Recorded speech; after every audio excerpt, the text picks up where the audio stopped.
বিশ্বকাপে এবার 3 দেশে আয়োজিত হলেও আলো ছড়িয়েছে পুরো বিশ্ব জুড়ে। কানাডায় অনুষ্ঠিত উদ্বোধনী অনুষ্ঠানে এবারে প্রথমবারের মতো বাংলাদেশি বংশোদ্ভূত শিল্পী হিসেবে পারফর্ম করে নজর কাড়লেন সঞ্জয়। শনিবার টরন্টো স্টেডিয়ামে কানাডার উদ্বোধনী ম্যাচের আগে আয়োজিত বর্ণাঢ্য অনুষ্ঠানে নোরা ফাতেহি ও ফরাসি হিপ হপ শিল্পী বেবি ড্রেবের সঙ্গে মঞ্চ মাতান সঞ্জয়। একই মঞ্চে ছিলেন মাইকেল বুবলে, অ্যালানিস মরিসেট, অ্যালেসিয়া কারা, জেসি রিয়েস, উইলিয়াম প্রিন্স ও এলেনিয়ার মতো আন্তর্জাতিক তারকারা।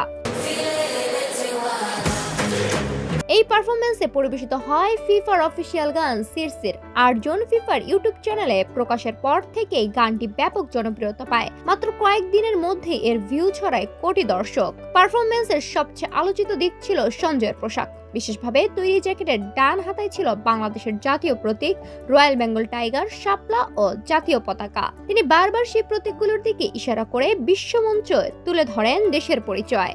এই মুহূর্তের ছবি ও ভিডিও সামাজিক যোগাযোগ মাধ্যমে ভাইরাল হয়। অনেকেই এটিকে বিশ্বমঞ্চে বাংলাদেশের গর্বের শক্তিশালী উপস্থাপন হিসেবে দেখছেন।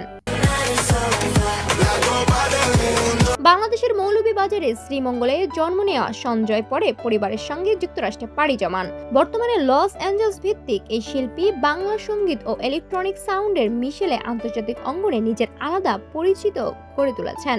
সঙ্গীত ক্যারিয়ারে তিনি কাজ করেছেন হাবিব ওয়াহিদ, তাহসান খান ও জেফার রহমান সহ দেশি বিদেশি জনপ্রিয় শিল্পীদের সঙ্গে। তার প্রযোজনায় একাধিক গান কোটি ভিউ এর মাইলফলক অতিক্রম করেছে। বিশ্বমঞ্চে যখন বাজে ফুটবলের ঢোল, তখন তার ভেতরেই দেশের পরিচয় তুলে ধরাই হয়ে ওঠে সবচেয়ে বড় অর্জন। আর সেই জায়গাতেই বাংলাদেশের নাম লিখলেন সঞ্জয়। সাদিয়াতু হালিমা, সোনালী নিউজ।